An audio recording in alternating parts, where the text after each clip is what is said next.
Hey, what's up, guys? Welcome to the Truth About Real Estate podcast. Today, I got our guest, Jon Tan from Keller Williams, Burlingame Peninsula. Welcome, John, to the show.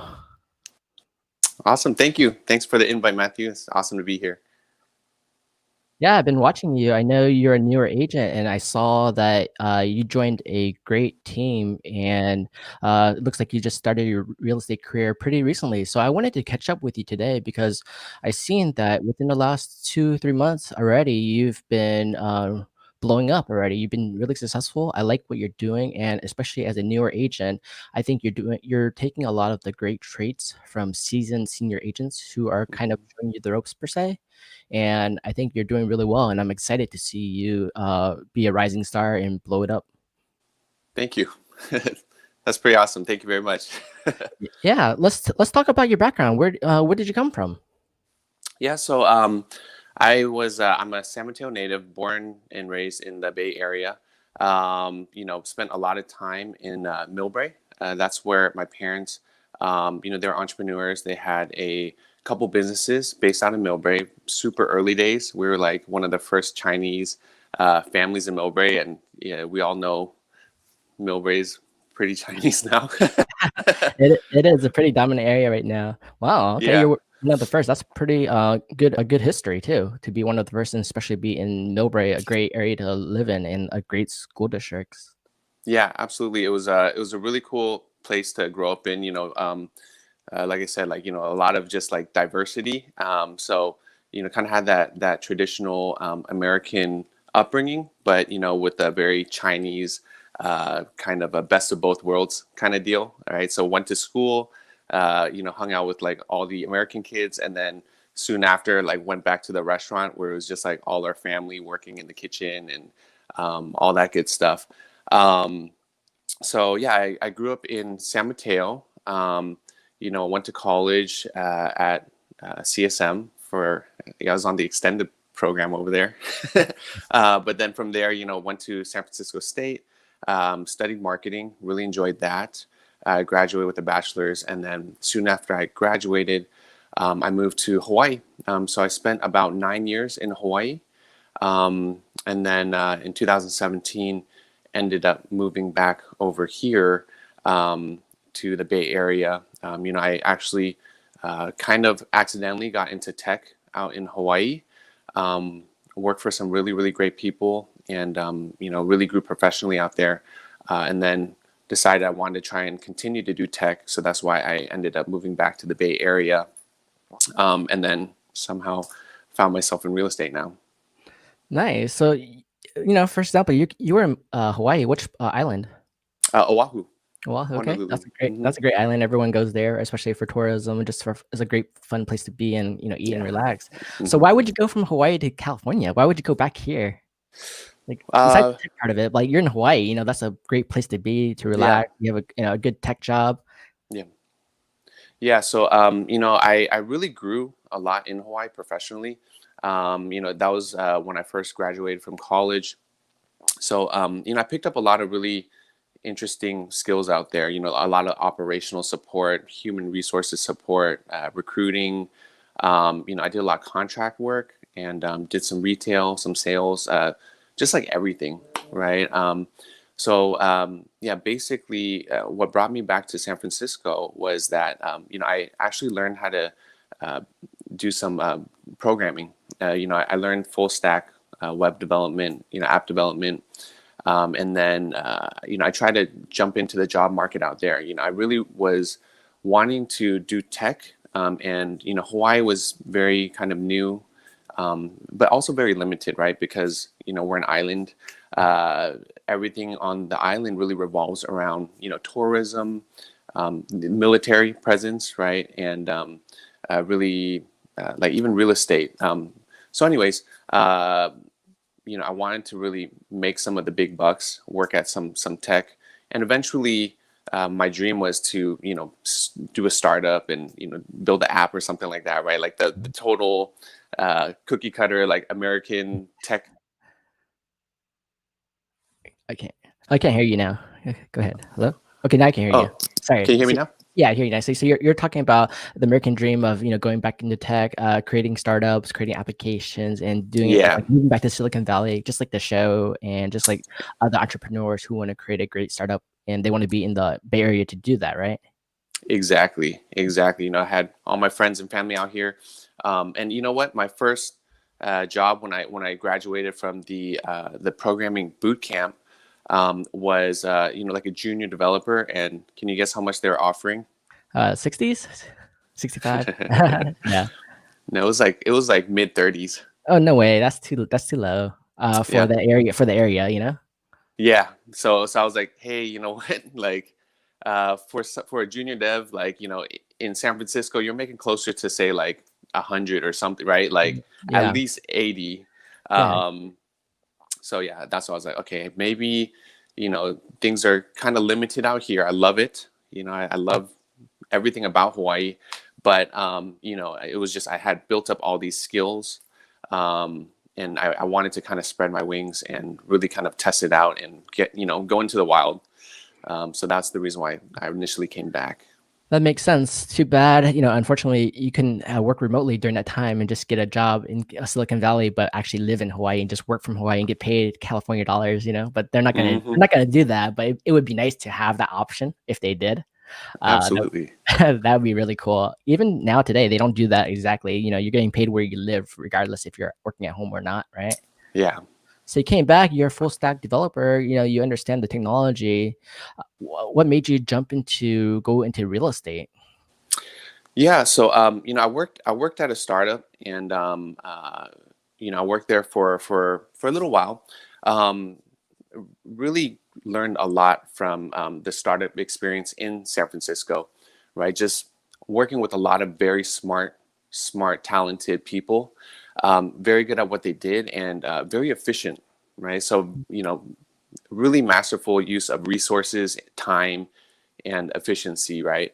Um, so, anyways, I built up some of those skills, but it was also like a very relentless kind of grind.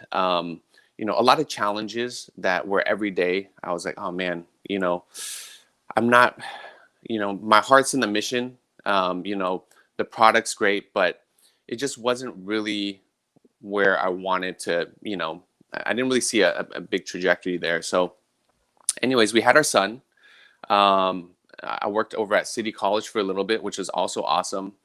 But I guess the background that I had growing up, my parents being entrepreneurs, having a successful like dental business as well as some restaurants, I think it was kind of just ingrained in my head, right? Like, hey, if you put in some hard work, right, the sky is the limit, right? Like you can exponentially be successful and financially, build some wealth and just the good things for the family, right?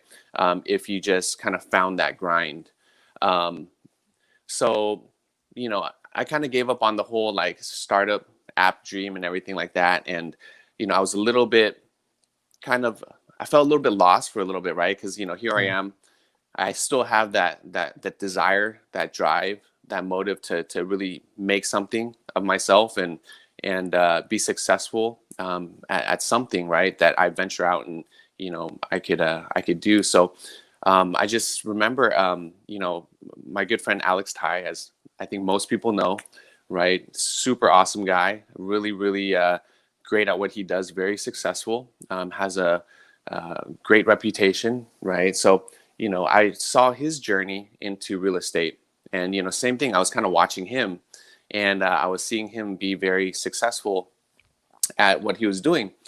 So I just remember, like one late night, I was talking to him. We probably had a few drinks, right? And we just were kind of leveling, and I just remember I told him, I was like, I was so happy, and I felt very proud that like my good friend had found something, right? Because I felt we were very similar kind of life circumstances where we were working really hard. We wanted to achieve something, and I saw that he actually did that, right? He put in the work, and it was very obvious because he was putting it out there. So I asked him, I said, like, just tell me a little bit about your success, and he told me, kind of his motives and how real estate really changed his life and really empowered him. So he was like, you know what? Hey, if you want, just go ahead and get your license, right? And I'm sure he's probably said that to so many people, right? Because there's a lot of people that are just like, man, Alex he's doing big things, and he's really awesome. So yeah, I was like, okay, that's cool. So he kind of told me the steps on how to do it, and I quietly just was like studying, doing it on my own, and then COVID hit, so great timing, right? Because I had a little bit more time to really put into studying and getting just prepared, right, to jump into the market. And then one day I was like, "Hey, what's up, Alex?" He's like, "I got my license." I sent him the photo of the little letter, Yeah. um, and I was like, He's "I'm like, ready." "Wow." He was like, "Oh, what the fuck?" You I think surprise them because most people, you tell them to get their license or to do something, and not everyone does it. You have to find the people out there who are willing to go out it and do it, and especially, you being quiet and just doing it yourself without really asking more after that, like, "Hey, tell me everything about it," and then I don't do it. You actually just went silently and just did it, and then you showed him, "Hey, I did it." So that for him would spark, "Wow, this guy is a go-getter. He knows what he wants. He'll go do it, and he'll get it done, and he doesn't even have to ask questions or question why to do it when you're telling like Alex is telling you something good, like, "Hey, this can change your life if you go get it and go do it," and you did it. And that matters. That shows your personality trait, your motivation, right? Your drive. absolutely, absolutely. So what did he say when you guys had that conversation? Then, you got your license. What was next? I think I surprised him, because I was like, "Hey, I'm ready. Let's go." And he was just like, "Okay." Ready for what? But I think he, honestly, I think he felt a big responsibility, right? Because, you know, um, he's just such an old friend, a good friend. He's a person of his word, right? So I think that by doing that, he was like, "Oh shit, I gotta like come through and make sure that I take care of John," right? So I really respected that about Alex, and that was part of why I think it was just a really good fit, and uh, it was I just learned so much from him, and I really respect that. Right? It's like that loyalty, that responsibility, that ownership, and I was thinking, in a leader, right? That's one of the big things that anyone can ask for is someone to be down for their team, right? To he obviously believed in me, and so yeah. I think you chose one of the great leaders out there because out of a lot of team leaders, it's hard to find really good leaders who actually personally you can tell in their heart they really care Hmm. about you, they're really motivated to help you, and they feel responsible for you. Yeah. And that's really hard to find because there's people out there, they're their own person, they're the great sales leader, but at the same time, it's the responsibility to say, "Hey, you're part of my team, you're my responsibility. I need to take care of you, take care of your family, making sure I'm trying to push you to your best of your Hmm. ability to help you." Or the other opposite of some team leaders might be like, "Hey, you're on my team, great, go do it, and we'll see what happens. You fail, and then you're on your own. But it doesn't bother me if you sell something, then I get some money, right?" But that's Yeah. not what a real team leader is. A real team leader is there, got your back, will show you what to do, will tell you and push you and say, "Hey, why are you stopping? Here's what you need to do." It's all about helping people in the relationships, right? The connections. It's not about just dollars, right? Absolutely, absolutely. Like a really simple example that literally I think sums up the relationship very nicely is that like I'd be shooting some videos on some houses and going out and doing those things, right? Who do you think is the one that's like behind the camera that's shooting that, right? Like I feel so lucky that my good friend, he's doing these big deals, and he's literally on the camera with like the gimbal, he's shooting me, and not only that, he's like he's pushing me out there. You know what I mean? Like I'm like, that's pretty incredible, to be honest. I was, but that just shows the type of I think heart, the type of person that he is. That really puts himself. He's not afraid to put himself in the background to have his people like to grow, right? To Mhm. put us out there. Yeah, a great team leader is right beside you, they're fighting with you and showing you the ropes and the way. And yeah, I saw him in a mirror on one of your videos. I'm like, "Wait, that looks like Alex. Alex is filming a video. That's amazing," because you could tell how much passion he has and how much care he Yeah, has to help. I'm like, you're doing that? I'm so surprised because I don't see a lot of people do that for their team, and I'm glad you're doing that because you're showing, like, how much care you have for your team, and when people see that in a team, they want to be with a great leader like that because they know that, hey, he has my back no matter what, right? He's there to help me grow.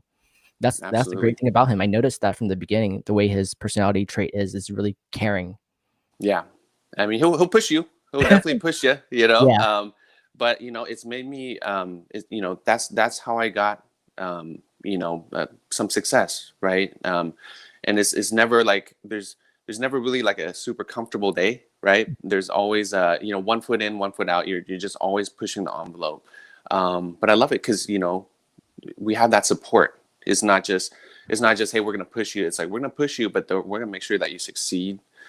So it's all good, all love. So, you've been in real estate, you mentioned about 2 months now, Hmm. and within that 2 months, you're already doing really well. You already have, you've mentioned 4 deals already, 2 closed and 2 pending to close. Hmm. That's really good because even full-time real estate agents who are not as active as you or as engaged in a sense, don't even do that many deals per year. If you think about it, in 2 months, if you do 4, you times it by, another 12 months in total, right? You're gonna hit a lot of deals and help a lot of people. How did you even, go about doing that?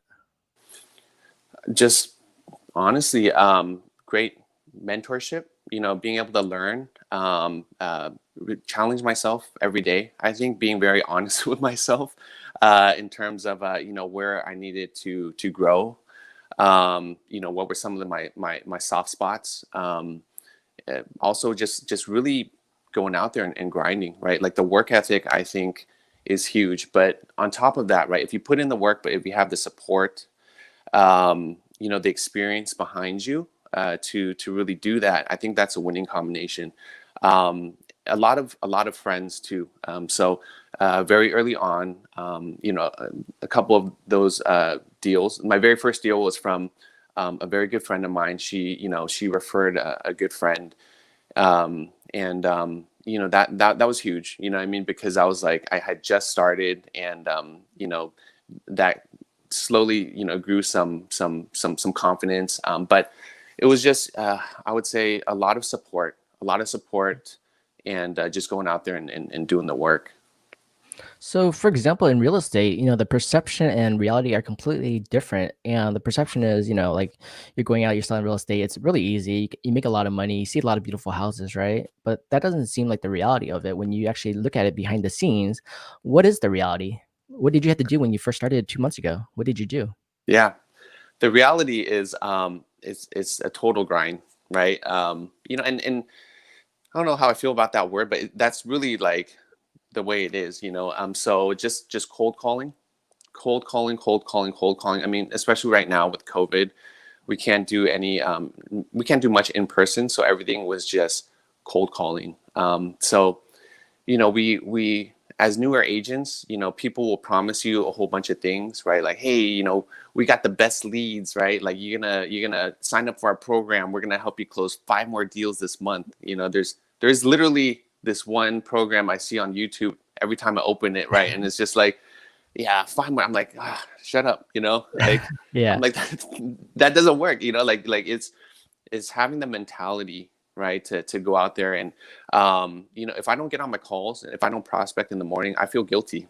Mm. Like I'm trying to set a couple appointments every day, right? So at least 2 to 4 hours in the morning, just making calls to prospecting, calling other big agents in the area, to try and find some things that are up and coming, right? These are just some things that I want to, that we all got to do to work to bring value to our friends and family, our clients and things like that. So you're absolutely right. It's not just like going out for like lunches and just schmoozing and stuff like that. It's literally, right, like I think any real respectable agent, right, will know that it's like you are on your phones like all day, and me and Alex, we were always like, hey, if we don't have to charge it by like, 11, 12 noontime, like we haven't been on the phones enough, like doing enough work.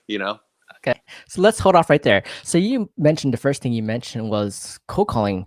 I thought cold calling doesn't work. Everyone's busy. Everyone's preoccupied. They have a family. They're at home. They're with the kids. They're not going to pick up your call. They're working, and everyone's screaming in the background. So does cold calling work? Absolutely. I mean, you know what, like if anything, it helps us as agents sharpen our tools, right? So it definitely does work. So whether to be honest though, right, like most of the cold calls, the literally like just, hey, is this Matthew? Hey, what's going on, Matthew? Right? Like you said, like in the I'm middle of the busy. day. Yeah. I'm like, no, no, no, you're not gonna hang up. Wait, um, did we get disconnected? I need to call you back right now. that's the mentality, right? I mean, Yeah. um, so the cold calling, a lot of times it's like a long-term play, right? Like, just by luck you might get something that's like, they're ready right now. But I look at cold calling as you're building relationships. I'm building my database, right? And it's definitely a long-term play. I want to build enough connections and have people, that are somewhat interested in the market, or like, investments and things like that. But I'm really just trying to gather as many people as I can, so that when these awesome listings pop up, or an opportunity pops up, I have a lot of people I can reach into, and call back and say, hey, Matthew, I got that house that we were kind of talking about. This is a perfect one. Let's go see it, right? So yeah, definitely cold calling, I think, has helped me tremendously. It's given me confidence. It's helped me get into that killer mindset. I think that's the most important thing, is because in the beginning, I think newer agents, especially me, it's very timid, right? I always would come kind of like from the bottom up, like, hey, I don't mean to bother you, right? Like, I know you might be busy, this and that, but just very passive, right? Very timid. But I think from cold calling, I really realized the value of what we do, as agents, as realtors, and the value is to really bring them opportunities, and it's like, okay, this might not be for you, but hey, I got this great property, this great opportunity. Okay, like if maybe it's just not the right time, cool. I'll be back. I'll let you know. But it's just that mentality where it's like, hey, we got something. We're very good at what we do, and we're here to help, right? If you are in the market, and if you are looking, this is some of the value that we can bring you. So it's more of a, definitely a winning mindset, I would say, a more value added mindset. I agree completely, because I think when you're cold calling, the real goal of cold calling, for me at least, is just to build relationships, as you mentioned, to find needles in a haystack, to find information. Hey, I'm just wondering, for example, if you know anyone in the area looking to buy or sell, actually have a house next door from you, for example, right? And they can, oh, actually, wait, I'm looking to buy. I rent. Or hey, actually, my neighbor is looking to buy, or my neighbor is looking to sell. But if you don't call, you don't hit the numbers, you don't hit the neighborhood, no one knows you're helping. No one knows you're out there as an agent. No one knows that you're trying to find a buyer, you're trying to find a seller, Yeah. you're talking to other agents. Wait, why do I need to call other agents for? Well, other agents that have deals, right? Other agents know about properties that coming market. They might be in your neighborhood. And if you contact them and build relationships, they want to work with you, right? They want to, I know John. He calls everyone. He has a great database. He knows all the buyers for my house. I bet if I call him, he'll find me a buyer for this property, or Yep. opposite, a seller, right? You know? But Yeah. if you don't call anyone, you don't talk to anyone, you're basically a hidden ninja agent, and no one knows that you exist. Absolutely. And just putting it out there too, because there's a lot of first-time home buyers as well that are also very timid. They're like, I have no idea. Like, I just feel like I can't even qualify. Like, I can't afford a house. But I'm like, how much you paying for rent?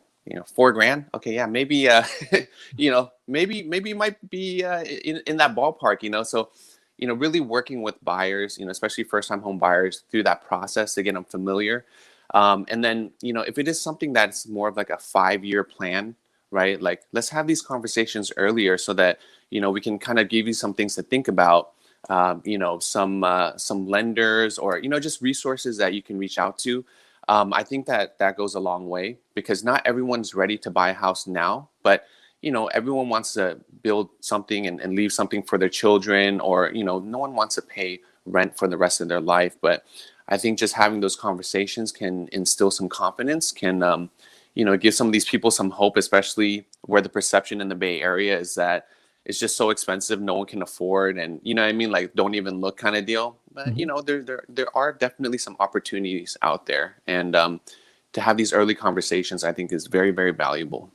I think that's the key too, because for example, if you're providing this value up front and you're not here to sell them, you're here just to provide value. You're here to find out information in terms of Hmm. like, how you can help service them and provide that value, information, knowledge of, hey, you actually could. If you're paying 4K a month, you can actually think about buying a house in these particular prices, Hmm. this range, and this is the qualification. But oh, I don't know, and the expectation. But the more people you talk to, the more people you can find out who you can help and who can qualify, or even if they're waiting 5 years, as long as you're constantly keeping a good relationship and contact, they might refer you a lot of business too. Hey, I can't buy today, but my friend, my Yeah. cousin can, and they want to work with you because you've been providing all this information to help me for when I'm ready to buy, and that matters. That conversations they matter, right? And the more people you talk to, I think some top agents were telling me too, like, hey, every 1 in 110, or some new agents 1 in 400. So they're like, wow, I need to call 400 people to get one deal. Yeah, you do. But at the same time, you think about over time, it becomes 1 in 110, and these people become referral relationships and they bring you a lot of massive deals. You're building a huge snowball effect. But if you don't do any calls, what are you? One for, what are you batting, right? Yep. So Yep. that's Absolutely. good you're doing that, but a lot of people are scared of the cold calling. A lot of people are scared of having a conversation or asking questions or getting hanged up on. But I think Yeah. if you think about it, you're getting hanged up on. That's okay. It's not the right time for them. It's just you need to move on to find the right people that you can help, because your goal is helping people. Absolutely. Absolutely. I think that's a huge thing too, right? It's like the why. Why are you doing it? Because that definitely goes a long way. How do you feel when you get your first call? How do you get motivated? How do you start calling people? And how many people do you actually call a day? Yeah. So, like, I've gotten so much more comfortable at doing the cold calling and going in there. Um, you know, um, I want to get more, right? Like, I need to get better at kind of managing some of my time a little bit, and focusing more on the cold calling. But, I'll call anywhere from, I don't know, maybe like 50 to 80 people a day, which isn't that much, to be honest. But, I've definitely been converting a lot more. Um, and I would say, just kind of getting prepped up mentally. Like, we all kind of get the butterflies in our stomach sometimes, like that.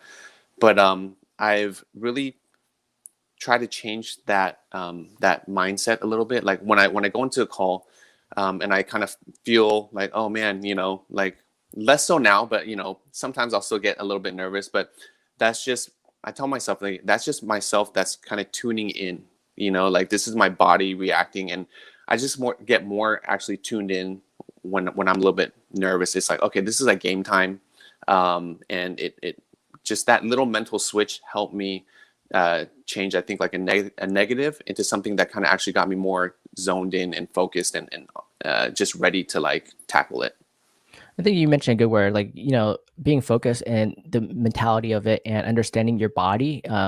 Even professional sports players, they're nervous too when they play a game like a football game. They're probably nervous when they first start out there, but Mhm. they're changing their mindset. They're having the team, they're focusing, and they know the goal is to win, right? They'll do everything to get rid of that negative fear because there's no fear. You're already really, working hard, you're becoming experienced, you're having conversation, and you just got to go out there and, fight it and fight your fears, right? And just let go. And you're here to help people, so there shouldn't be Yeah. any fear of anything, right? But it's Yeah. hard. Everyone has that fear. Yeah, that's actually, yeah, that's exactly it. It's you're here for a reason. You are here to help them, right? If is something that they are looking for, and just having a lot of that self awareness and kind of that self, like, really like humble, like, honesty, right? Like, so there are times where I'll get on a call, and then I'll just be like, after the call, I'm like, God damn, that was fucking horrible, right? Like, what the fuck? Um, but then I'll just be like, okay, just readjust, right? Like, sometimes, like you'll go into it, especially in the beginning, I would talk very quickly, right? It's just I don't know, like, automatically, it's like, hey, blah blah blah blah blah blah, blah, and I was just like, Just whoa, spitting like, it out. yeah, yeah, I was, like, hey, John, chill out, bro, like, take it easy a little bit, you know. So I you know, just always doing those little adjustments, and then on the next call, you know, I'm like a completely different person from, you know, literally like the minute before. But I think just having that awareness to sometimes be like, okay, stop, like just, you know, what are you doing here, right? What's going on, you know? Or if they gave you an objection earlier, I'm like, okay, like that's never going to happen again, right? Like so that's actually part of what I really enjoy about this job too, and the challenges of the cold calling, right? It's like, you know, you might get some people that are having like a tough day, and I understand that. So I'm like, okay, you know, I'll get you next time, right? um, but you know, the ones that do, you know, object and things like that, it's such a growth thing, you know, where that next call, when you get that same question or the same objection and you handle it right, that's a super good feeling, at least for me, because I'm like, I'm growing. You know, this is something I'm getting better at, and you know, these people, these prospects, these clients, they're gonna, you know, have a much better experience, and you know, it's value for them. End of the day, right? I'm doing a better job, and I'm getting better at what I do for them. You're absolutely right. Better for them. And the micro adjustments that you're doing and understanding of self awareness is the hardest part of most agents in the fear. So, by being fully self aware, by thinking mentally of what you could do better each time for the client and providing your value to them is the best thing you just said, right? Because the fact is, you're here to help them and you're trying to help them understand their own goals, what they're trying to achieve, how you can help them either save money or make money, how to make a better, smarter move, and you're there to help them and guide them along the way. And as long as you keep that mentality, and at the same time, when you understand your real why you're doing this, for example, for your family, for your baby, for your future, for things you can provide, then that makes it even better because if you could look at that as a constant, then you can stay focused, stay in the zone as much as you can, and just keep going. And then they say the next call, the next call, the next call, that person will be the next one that gets you closer to your next deal, the next people you can help, right? Yeah, yeah. I think also like mentally too. It's yeah, definitely. Sometimes it's like if we have kind of a dry spell, or you know, just we're kind of in a slump.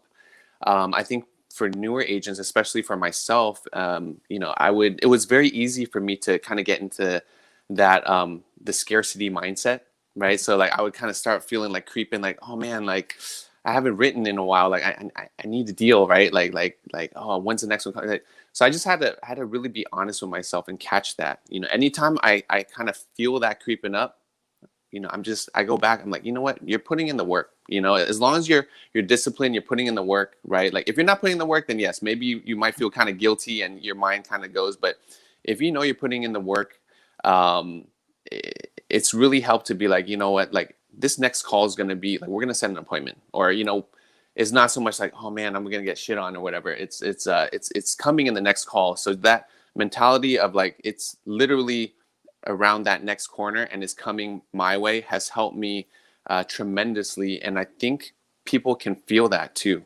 You know, they can definitely sense when you're mentally, you're not there. You know, so yeah, that was just something that helped a lot.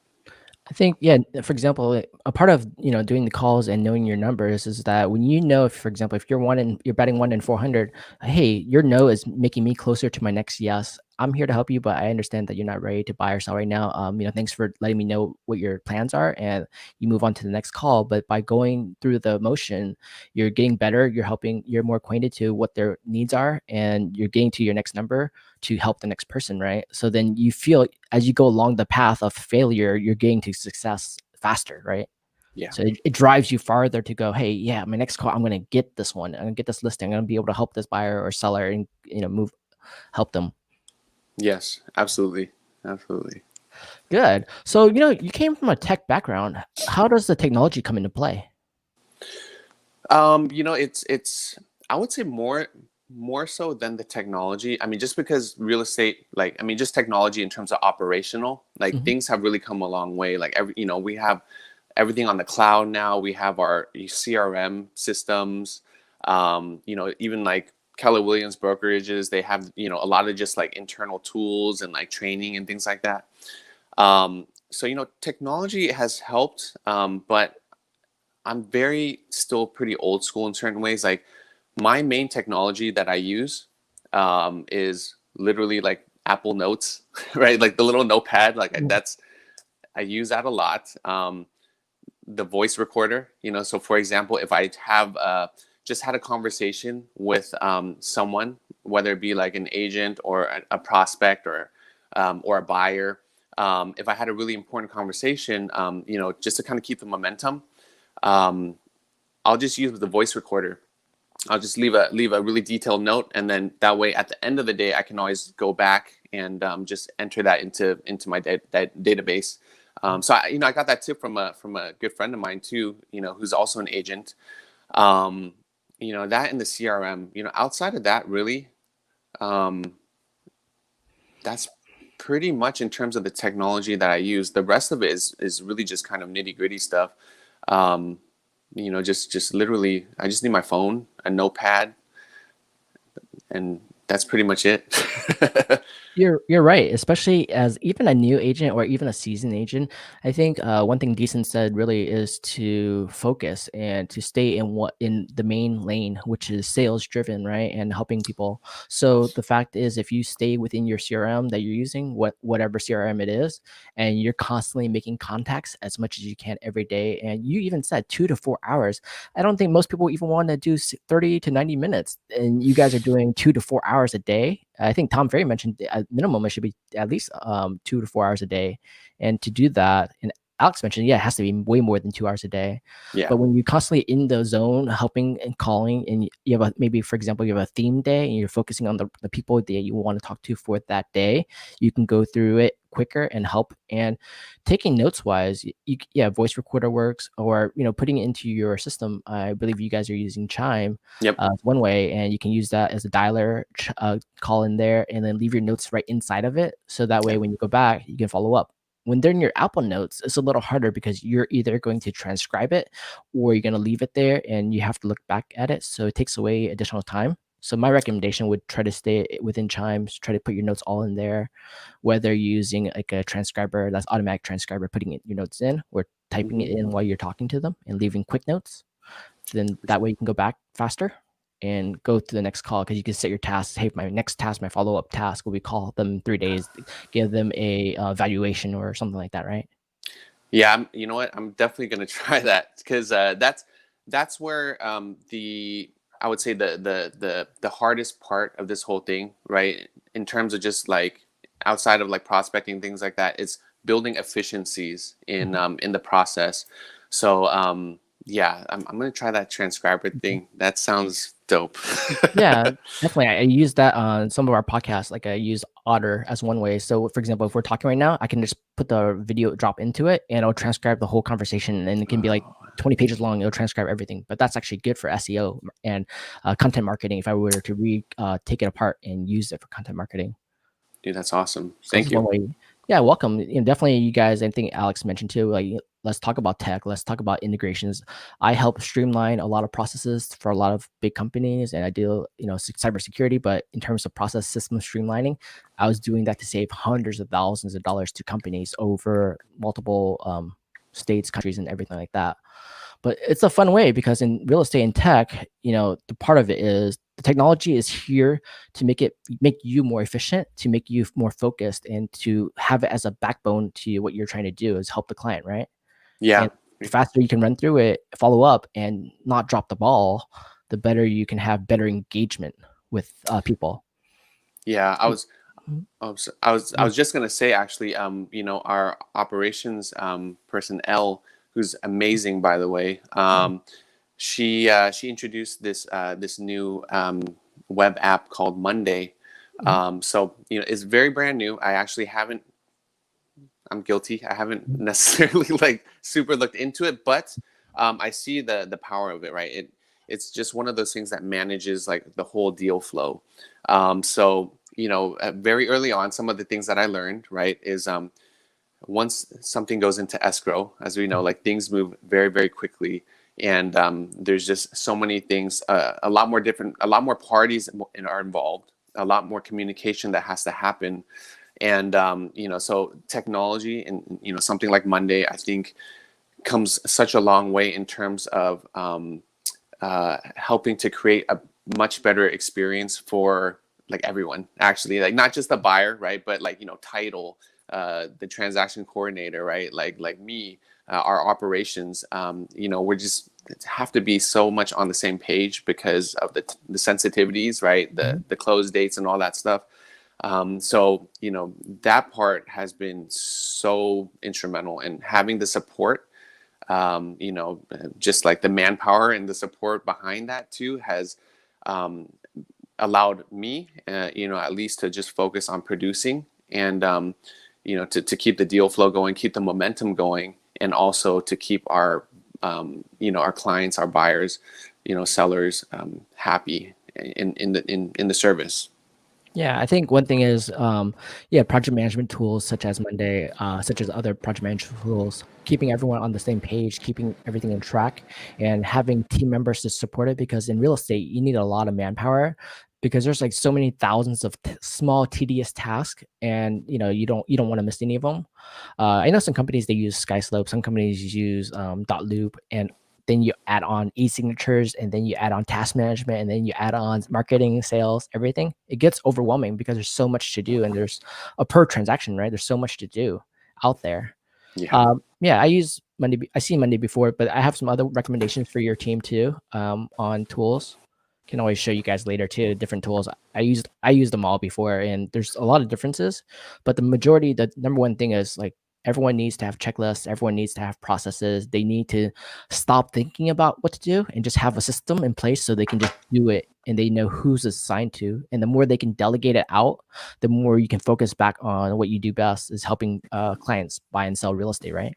Yeah, absolutely. Okay, and you mentioned you don't really use any other tech right now at this time period, and which I think is great because really your main goal, and I would tell newer agents, is to sit on the phone. That's your main technology, your phone. Call everyone out there in the world that you want to work with, right? Yeah, absolutely. I mean, don't get me wrong. Like in the beginning, especially coming from like tech and like even just operationally, Mhm. a lot of my background has just been operational and processes and building efficiencies. Um, but when I came in here, I was like, you know what? There really isn't much to get efficient at. It's really like just produce. So I had a lot of ideas, and I was like, oh man, we can do this, this, and this. But Alex had to kind of check me a little bit, and he was like, hey, like we got to focus. You know Mhm. what I mean? And of course, taking a step back, I was like, he's absolutely right. And I think that's also another one of the things that the newer agents, they might not want to do the dirty work, right? So they're gonna find um, some tool or something that they can invest their time in that's gonna eventually, build them some leads or some pipeline. But um, I don't think that works. Like I don't think It's so. it's a hard way because, for example, in real estate, different from technology companies is that, hey, there's a lot of shiny objects out there, and people are trying to sell real estate agents because real estate agents will spend money. They'll spend money to buy everything out there to test it because you're trying to prove a new lead generation tool. The real tool is calling people and following up and building a relationship. Is not all the shiny objects that will give you 100 leads a day. It doesn't matter if you don't call them, follow up with them, talk to them, understand their needs. It won't Mhm. matter, right? That's the distraction. And like, the Alex said, stay focused on what you do best, even though you have a technology background.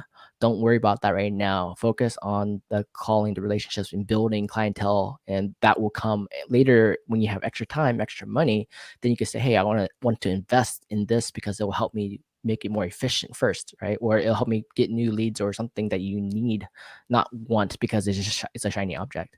That's absolutely right. That's the main goal, and everyone gets distracted by company B, which is the tools and systems and processes that are not the revenue generating, IPA, right? Income producing activity. It's just busy work. So Yes. that's absolutely good that he's keeping you in check and reminding you of what's important for you right now is to build, not to focus on the other stuff, right? So I'm glad he's doing that, and like he is a great mentor, and he was one of your friends. He helped you get into real estate. He's mentoring you. How else is his mentoring helping you grow?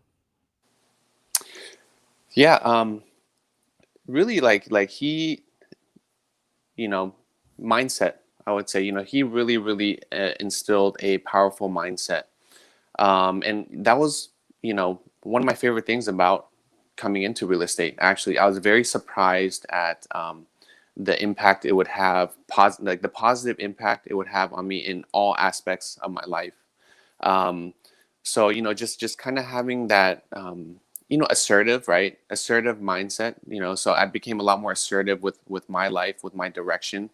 And I think before you would feel like, oh, assertive is kind of like you're kind of like a jerk, right? Like you almost feel like self-serving or something, but it's actually not. It's really just putting it out there, and being just more focused with your intentions, and not being afraid to go for it, to ask for it, to go and get it, and it's just kind of this weird thing where I think, like, just growing up, like, I was a little bit more timid. You always kind of want to, Mhm, like, please other people, which I still do, right? That's still mhm. very much a part of me, but just to get more efficient at, maybe not tiptoeing around the bush as much, and really just getting more straight to the point, and believing that this is in turn, bringing value to yourself, and to everything that you do. So yeah, in terms of mentorship, he really taught me that, and also just the type of person he is, and just really being able to work with him, right? Because it's one thing to be friends with someone, it's another thing to work with them. And uh, I have that trust with him, and it's just having someone that believes in you, that invests in you, um, that really doesn't ask for much in return. To be quite honest, they are just more invested in your growth as a person, so that you can live a better life. That's opened my eyes as well, and yeah, it's just made me much very appreciative of the mentorship, of being able to do a good job to help grow this company with him together. Right, it's really got me so invested. I've always been invested, but um, for someone that puts that much into the people that are working with them, I think that says a lot about their character. It does, and you mentioned invested in you and intent. So intent matters the most, and being invested with you too, and caring and helping you because it's hard. And I would even say, like, great NBA players, Steph Curry and everyone else, they all have coaches, right? They all have mentors. They all have people who watch their back, who push them, who changes little subtle differences that make a huge difference over time. Everyone needs a coach. Everyone needs a mentor. They need someone to talk to be to have accountability with. Hmm. And in real estate, you're pretty much, most agents are pretty much solo. They're their own entrepreneur, their own business. They have no one really, even if they have a broker, the broker is not always there to help them. A mentor, a coach will help push them further, right? And show them the way, like, hey, I know you're doing it this way. It might be right, it might be wrong, but can you also try this as well? Can you see the things that you're running into? Can we, openly talk about those and get over the fears and try something new? You never know if we try something new, like cold calling, for example, it'll make a difference, right? And Yeah. most people don't wanna cold call. Most people don't wanna door knock. Most people don't wanna do most of it. Yeah, and like, being able to talk the talk, but also walk the walk, right? Like, I go in there, and Alex he's hot, on the phones as well. So to see leaders do that, to really live and die by what they teach, I think goes a long way. And not only that, like, in terms of mentorship, people that do the right thing, right? That know how to be like decent human beings. They're not like Mhm. self-serving, they're not greedy. When they're helping clients, right, they're really looking out for the best interest of the person that they're helping, right? And for me to have leadership where they have integrity, right, and they believe in those principles, I feel like the sky's the limit, because you can push as hard as you can, right, for that type of character, and there's going to be no repercussions. You can be very proud about what you're doing, how you're doing it. And I think that for me, it's very important to work under that type of understanding, and like guidance, to work behind something behind that. Yeah, and you can, definitely see the one thing you mentioned, you can see like how Alex does things and how he works, how he talks, how he helps his clients. And, he's doing so many deals, so many high-end luxury deals and helping so many people get great homes, places that we all would love to live in, right?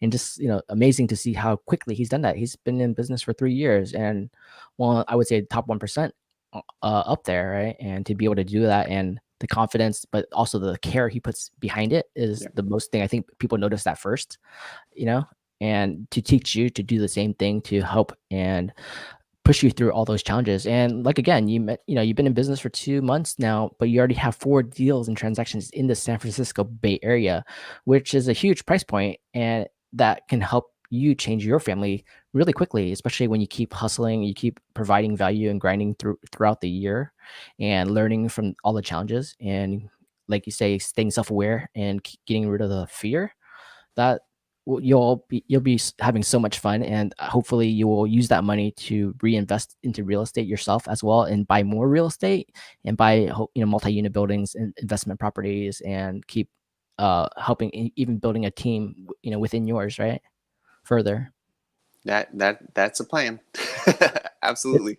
It's a good plan. I think not all agents out there actually invest in real estate. Some do, some don't. Hopefully, many will start doing more of that, especially even in the hard, challenging times. It's good to invest in real estate throughout.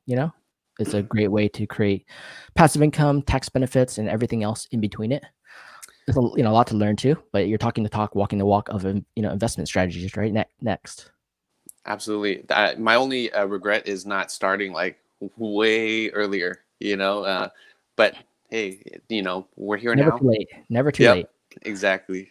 And even if you're older, you're wiser, you can go faster, you have more money to play with, you can do it. When you're young, it's hard. Like, I bought my first San Francisco house when I was 24 in Sunset, and, hey, how did I do that? To be honest, I ate all my home meals, I lived at home, I worked a lot, I saved all the money, and I bought something, but I knew that when I bought it, I'm taking risks, but at the same time, if you can plan it and take the risk and know your fallback is you still live at home, you can make a lot Yeah. of money, and you learn a lot really quickly. Like, you buy it, you remodel it, you rent it out, for example, house hack it, and you just live and you wait patiently and you keep paying the bills and working right hard to make sure you don't go down.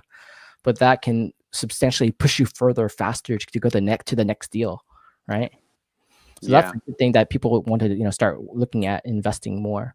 So, I would say before I would say, hey, what would you do differently in your real estate career? But really, you just began. And I think what you're doing is actually right. And I want you to keep doing that. Keep following, working, mentoring with Alex, keep calling, keep building relationships. You should have a huge database of great clients, relationship, new people that you can communicate with and find out, like, if you can go into your database and say, hey, I'm looking for a single family home in Millbrae, 3 bedroom, 2 bath. Okay, here's a list of 500 people who are looking for the exact same thing. Here's a list of sellers who have that, and you put it together, you have a great database. If you say, hey, I don't know who's who, I don't know what they're looking for, then the database means nothing. There's no relationship, right? Because you don't know who's looking for what. Yep. Yep. I gotta actually go back because when I first started, I was just like just jamming stuff into my database. Of But course. as I'm getting a little bit savvier, right? It's like, okay, like how am I gonna tag these contacts so that like you said, you can identify them easily, like in the future. So Yeah, I so gotta the do way that. the way I would do it is, for example, I create a lot of hashtags. I know some guys have like 700 hashtags. It really depends, but for example, even though you have your listing alerts, your buyer alerts, you still create hashtags. For example, you can use go county, San Francisco, bedrooms 3 plus, bathrooms 2 plus, price point, 1.2 minus, right? And you can start identifying it. Even though you have search alerts, if I want to drill down and ask you, hey, I'm looking for buyers in Millbrae, looking for this price point, looking for this fixer, development, investment, you can identify quickly with your hashtags. So that's one way to do it. But oh, hashtags take too long, I need to think about it. The way I think about it is through naming conventions. So Yeah. in technology, I use all these naming conventions to create massive tags. So I understand in my head all the differences and I can quickly identify. And by doing that, you can actually filter down and drill down to exactly your segment of people you need to help. And then you can dial them real quick and say, hey, email them, dial them, voice drop them, bomb them. Hey, I have a new listing at in Millbrae. It's on, a Mills Estates, $2 million, for example, and here you go. Give me a call. Come take a look at it this weekend. Yes. That's quick, but if you don't have that, then it gets a lot harder, right? So it's over time. Like I tell people, if even you want to take your database and keep pumping it in from all the lead sources you can get, and don't be overwhelmed by, hey, I have 10,000 contacts. It doesn't matter. What matters is you Yeah. slowly are filtering out each lead one by one to identify what they need, and you're putting it into segments of what they want, so you can create your real database of who you're helping and serving, and who's hot, who's nurturing, Yeah. who's cold, and who doesn't give a shit, right? The gold nuggets, my friend. Gold nuggets. Those all matter. I work with Chime for 3 years. I actually work with all the developers and help provide 350 different feedbacks to their database and their systems. And it's a lot. They're great. It's a lot of fun. It's a great product, and it helps you go faster. There's different tools. It doesn't matter what you use. What really matters, it does matter, but what really matters is you actually use something and you Yeah. actually do something. That matters the most. Good. I'm glad you like those nuggets. Feel free. Always ask. Like, I'm a tech guy just like you. We both, help Department of Defense security. We both do a lot of similar things, Yeah. even web development, stuff like that, right? So it's a lot of fun talking to you because we have a lot in common, more than you think. We have a lot. Yeah. Yeah. Yeah. I didn't It's get Hawaii though. I wish I had Hawaii too. You know. It was a nice surprise, actually. I was like, oh, that's really cool. I mean, just someone that worked with the DoD and all that stuff. Not many people, especially civilians that weren't in the military, have that experience. Really awesome people to work for. Learned quite a bit. Pretty big bureaucracy, but outside of that, amazing people, right? Yeah. Great people. Yeah. They teach you a lot. You learn a lot. You get to see things that I think even today are so far advanced than it is like 10 years ago. Like when I was doing cybersecurity 10, 15 years ago, it's completely different. We're still not caught up today in the civilian world. You're still nowhere caught up. It's not the same, right? And just that mentality pushes you to be really systematic, process driven, and oriented because you're handling hundreds of thousands of people that really matter. Like you have to help and serve, right? Yeah. Yeah. 100%. Yeah, I remember one time I had an issue where there 500,000 users were down for 14 hours. I'm like, shit, and then we're fixing it, like, and it wasn't not even our issue. It was a third party issue. I'm like, it's them, Like, a dependency on you to help serve and provide to them because they are counting on you to help everyone else. Yeah. So it matters. But good. I'm glad I'm having so much fun chatting with you. But is there any advice you want to give to new agents, seasoned agents, what we should be doing in 2020 and beyond? Yeah. I think, what I would say is like always go step up to the challenge. No matter what, we always have to find a way to just make the best of whatever challenge. I think for me at least, I was kind of lucky in a sense where I got in during COVID because I didn't have access to all the open houses and a lot of those really hot lead generating like activities. So I was kind of forced to come in and just try to make something from nothing, right? From cold calling and things like that. And All right, so his phone just died. Maybe he'll be back on his laptop, but I am glad to talk to John. He's a great guy. He's doing a lot of business. He's helping a lot of people, and you can tell even when you look at what he's doing with Alex, they're having a lot of fun and they're helping great people. And he is cool. You are all back. right. I was giving a quick little recap about what you're doing with building your business, but let's go back. You were talking about um, some advice to give to agents. Let's say that again. Yeah. So really uh yeah, so being up for any challenge, so yeah, I was just to recap, I was talking about being in COVID and having to lead gen that way. So I feel like the skills that actually I developed during kind of this weird time, once everything goes back to normal, if it does, when we do have the open houses or any of those type of activities, like it's gonna be so much easier for me because I already did like the hard stuff, right? um and I think it's important to just find a way to enjoy what you're doing. I think there's a lot of agents that just when they're new, they just focus on like how shitty like cold calling is, or prospecting, and they're just kind of looking at the negatives and things like that. But for me, like, I actually just learned to enjoy talking to people. Even when they're like, leave me alone, I just kind of laugh, and I'm just like, okay, that's kind of fun.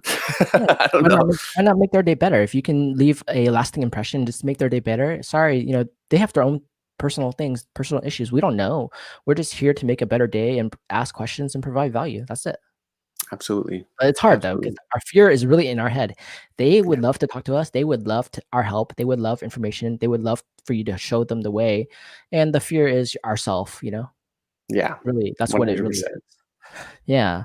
Okay, good. I'm so glad that, we got to chat, and I really appreciate you taking time to, provide your knowledge. And, again, you're doing really well, and I'm so glad to see that. And I can't wait to see what you do. And especially during this time too, during COVID, you're doing really well. I started in '08. So in '08, it was bad too. There was, a different bad, not pandemic bad, but it was economically bad, right? But it was a Yeah. great time, because really when you put yourself out there and you're finding people to help who can afford it, who can buy even during a downturn. A lot of people missed opportunity, but there's a lot of great opportunity to buy a lot of great places and make a lot of money and help a lot of people. But you just got to be out there, right? Yeah. Absolutely. Cool. So how can people actually reach out to you? You can reach out to me by email. Easiest way, Jon, Jon, at cullinanluxury.com. And then also, you can also call me anytime, 650-307-5081. Instagram, Jonathan C. Tan. Also on Facebook. But, hey, I am always open door. So just call me any which one ways. Hey, great. I'm so glad. Yeah, be sure to reach out to John at anything you need. He's in the Millbury Peninsula area in the San Francisco Bay Area, and is happy to help you buy or sell real estate. So reach out to John and let him know any questions you have. He's a great person to work with. Look forward to seeing what he does next and talking to him soon more about real estate, technology, and helping people. All right, guys. So check us out on our podcast, The Truth About Real Estate, and events and more at matthewma.com or Apple Podcasts, and we'll see you guys soon. Thanks. Awesome. Thanks, guys.